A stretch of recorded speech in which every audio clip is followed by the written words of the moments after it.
조합제TV 시청자 여러분 안녕하십니까. 9월 12일 오후 1시인데 지금 저 사무실에서 덕수궁 쪽을 내려다보고 있습니다. 덕수궁, 영국 대사관, 그리고 영국의 국교인 성공회, 저 황토색 지붕입니다만 성공회, 조선일보 건물, 프라자 호텔, 남산 타워가 보이고요.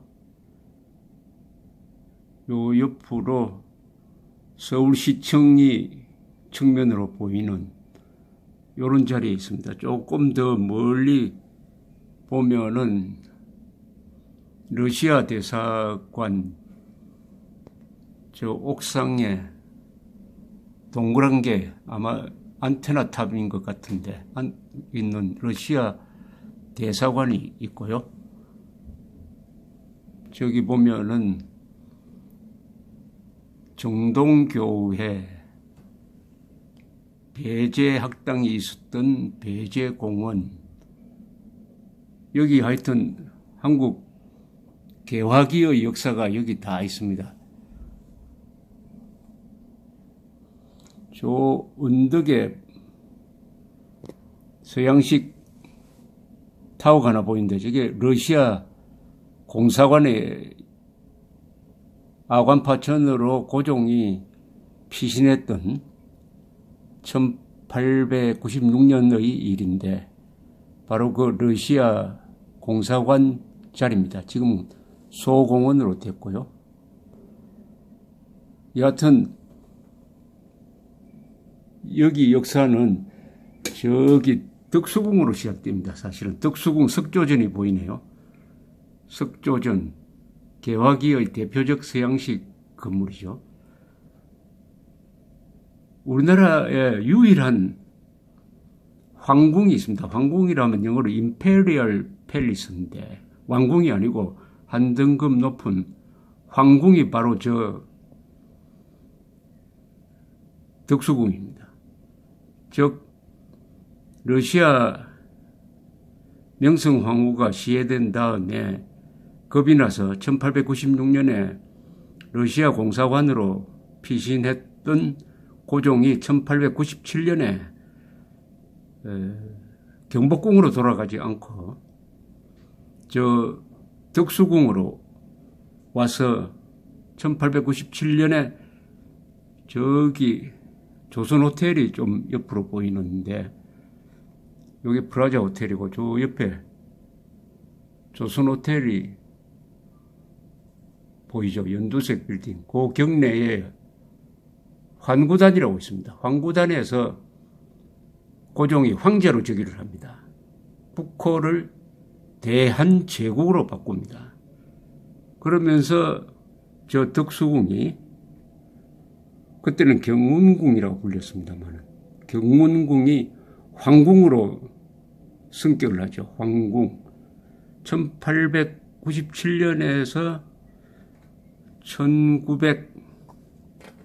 1907년까지 저기 고종이 머물고 고종이 헤이그 밀사 사건으로 강제 퇴위한 이후에도 저기서 계속 머물고 아들인 순종은 황제로 계승되고 나서 창덕궁으로 옮깁니다. 자, 우선 덕수궁 이야기를 좀 해야 되겠는데 덕수궁 이름이 옛날에는 경운궁이었습니다. 경운궁이 역사에 등장하는 것은 임진왜란과 관계가 있는데 임진왜란 때 선조가 서울을 버리고 의주로 피신을 했습니다.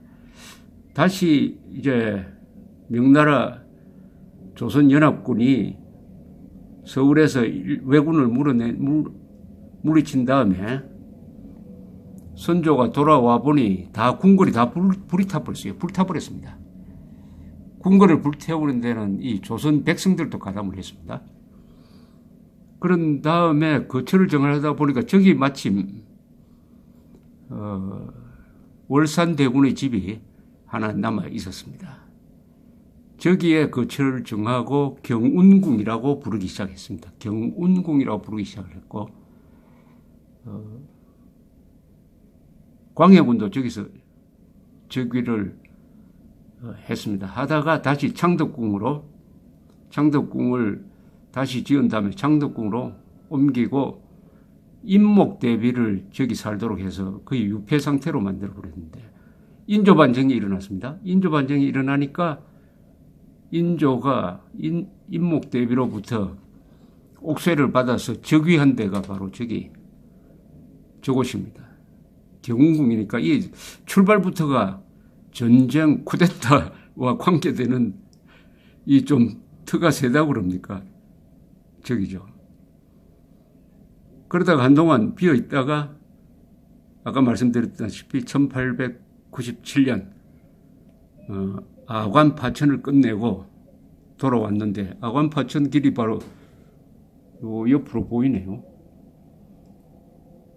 저기 보면은 가로로 쭉 하얀 벽들이 보입니다. 저게 요사이 서울시에서 만든 덕수궁과 옛날 러시아 공사관을 잇는 아관파천 고종의 길입니다. 곧 저게 일본에 공개될 겁니다. 일단 돌아온 고종이 저 경운궁에서 살고 경운궁에서 퇴위를 합니다. 퇴위. 일본의 협박에 의해서 헤이그 밀사 사건 직후에 일본이 책임을 물어가지고 황제 자리에서 퇴위시키는 의식이 덕수궁의 가장 중앙에 있는 중화전에서 퇴위식을 하는데 고종은 참석하지 않았습니다. 퇴위식이라기보다는 양위식이죠. 그래서 즉위한 순종은 창덕궁으로 가고 계속 저기에 살다가 고종이 죽은 게 1919년이죠. 그것이 민심을 자극을 해가지고 3.1운동이 일어났습니다. 자, 그러면 왜 고종이 저기 경운궁, 덕수궁으로 거처를 정했느냐 하면 이 주변에 이미 외국 공사관들이 들어서고 있었습니다. 러시아 공사관뿐만 아니라 지금 저 자리에 보면은 지금도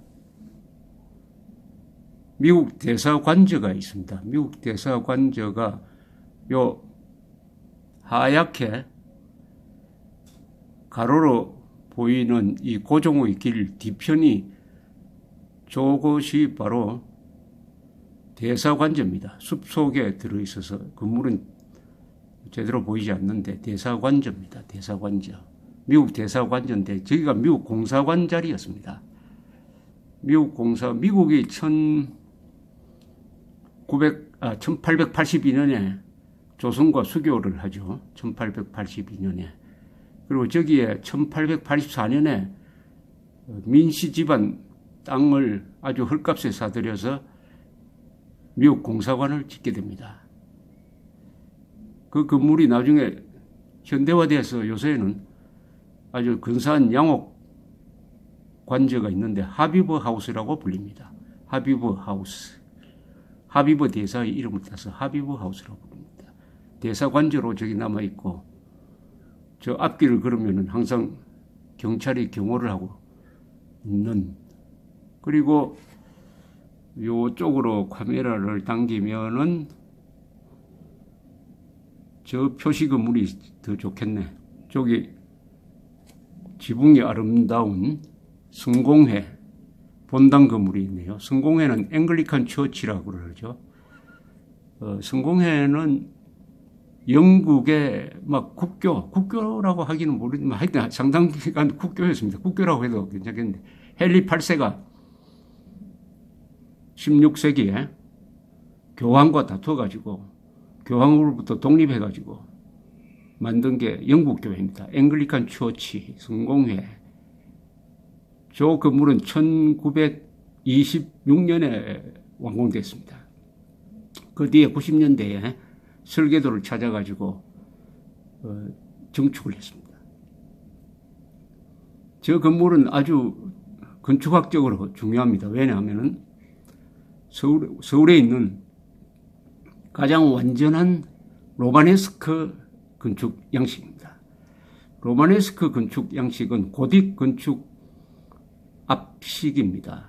대충 10세기, 11세기, 12세기에 북유럽 그리고 영국에서 번창했던 건축 양식입니다. 특히 1066년에 노르만디에 있던 바이킹 후에 노르만 전사들이 영국으로 건너가서 잉글랜드를 점령한 다음에 영국 곳곳에 저런 형식의 건축물을 만들었습니다.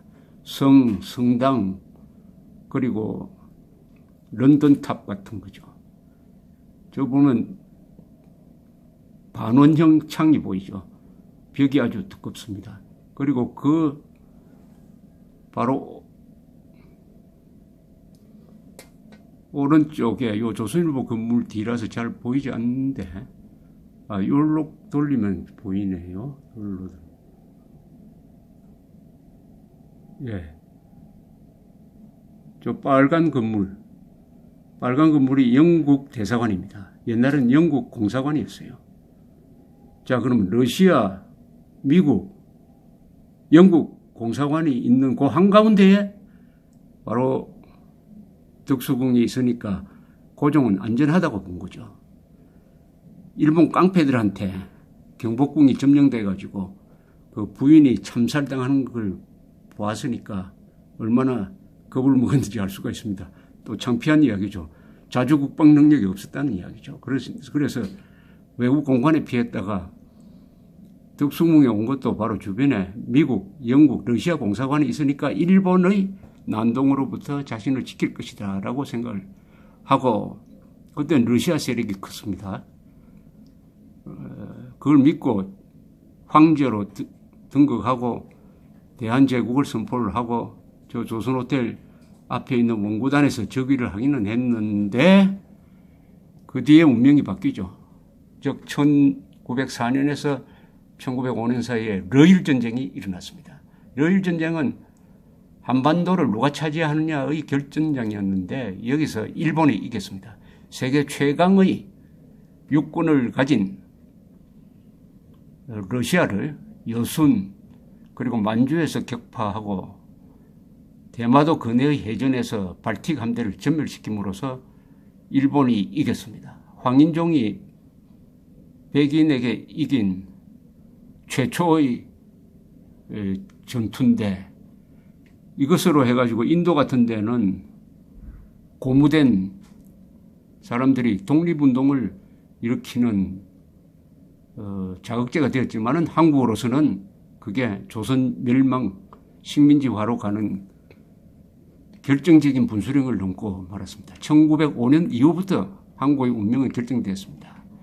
그래서 1905년에 을사늑약이 만들어지고 을사늑약을 통해서 일본이 한국의 외교권을 빼앗아 가버렸으니까 그때부터 나라가 아닌 거죠. 보호국이 되어버렸습니다.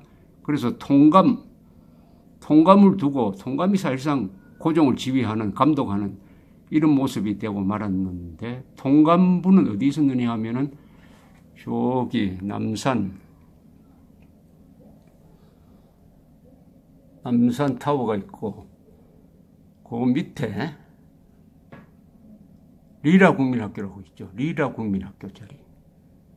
여기서 잘 안 보입니다만 리라 국민학교는 또 위에서 창덕궁 종묘를 딱 내려다보게 돼 있습니다. 이 경운궁도 내려다보게 돼 있었고 그 자리에 통감부가 있었고 초대 통감이 이등 방문이었습니다. 이등 방문. 그러다가 1907년에 헤이그 밀사 사건으로 고종이 물러나고 군대를 해산시키죠. 일본군이 대한제국 군대를 해산시키니까 대한제국 군대의 병영이 저기 지금 서소문 길 남쪽에 있었습니다. 이 사람들이 반란을 일으켜서 일본군과 시가전을 벌립니다. 1907년 시가전 벌리는 장소가 저기 중앙일보 건물 주변입니다. 저 서소문 중앙일보 건물, 저 갈색 건물 그 앞에 길이 서소문이죠. 거기서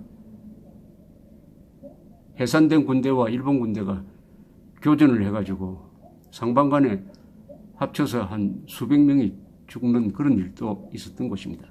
저 서소문 일대 지금 성당이 거기 약현 성당이죠. 있는 그 지역이 이 피비린내 나는 곳인데 대원군이 천주교도들을 학살할 때 바로 거기서 했다고 합니다.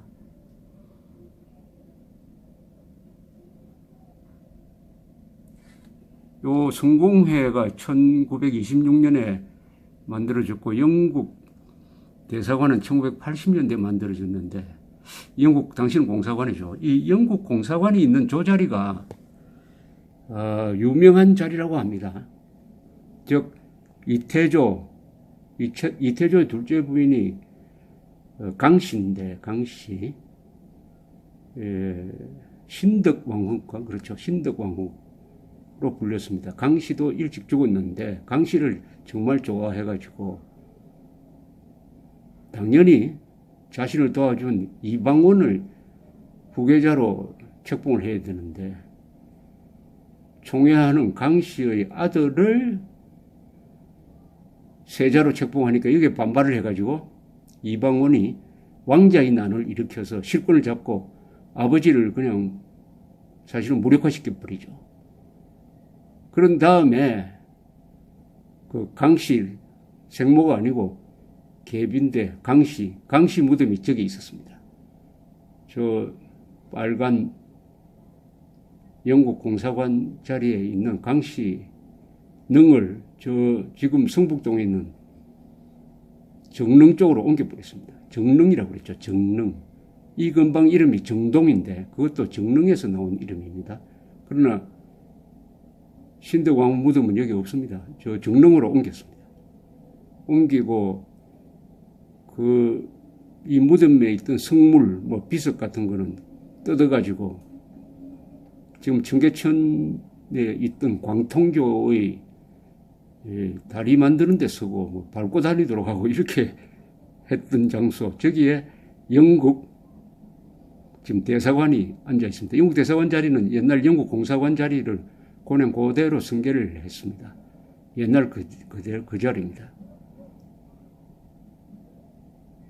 저 성공회 건물은 또 하나 유명하죠. 1987년 6월 10일 민주화 운동의 총집결체가 저기서 당시 전두환 정권에 대한 직선제 개헌을 요구하는 시위를 시작한 데가 바로 저 성공회 앞 마당이었습니다. 민주화 운동의 기폭제는 아니고요. 그게 아주 결정적 분수령이 돼가지고 6월 10일 대규모 시위를 하고 6월 18일 부산에서 잘못하면 부산시청이 점령될 정도로 커지니까 6월 19일 전두환 대통령이 계엄령 선포까지 생각을 하다가 그렇게 되면은 88 서울올림픽도 날아간다 해가지고 직선제 개헌안을 받는 6.29 선언을 하게 됩니다. 그렇게 함으로써 한국의 민주화는 군사정권과 민주화 세력이 극적으로 타협을 해가지고 평화적으로 정권을 교체한다.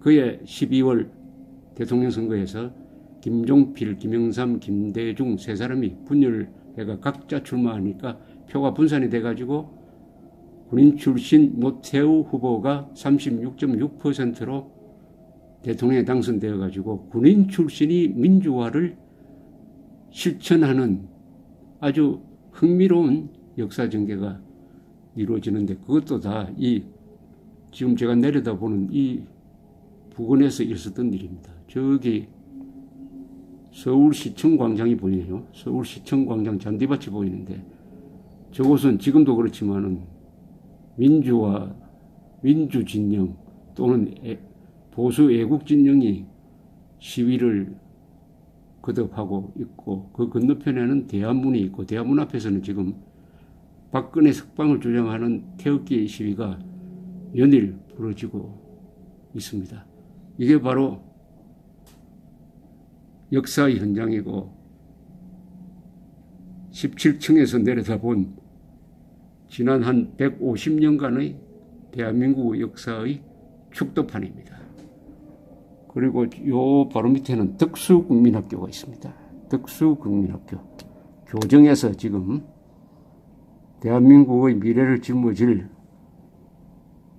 초등학생들이 축구를 하고 있습니다.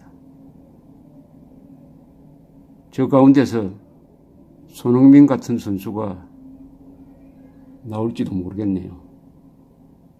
이게 지난 150년 동안 대한민국의 문명 발전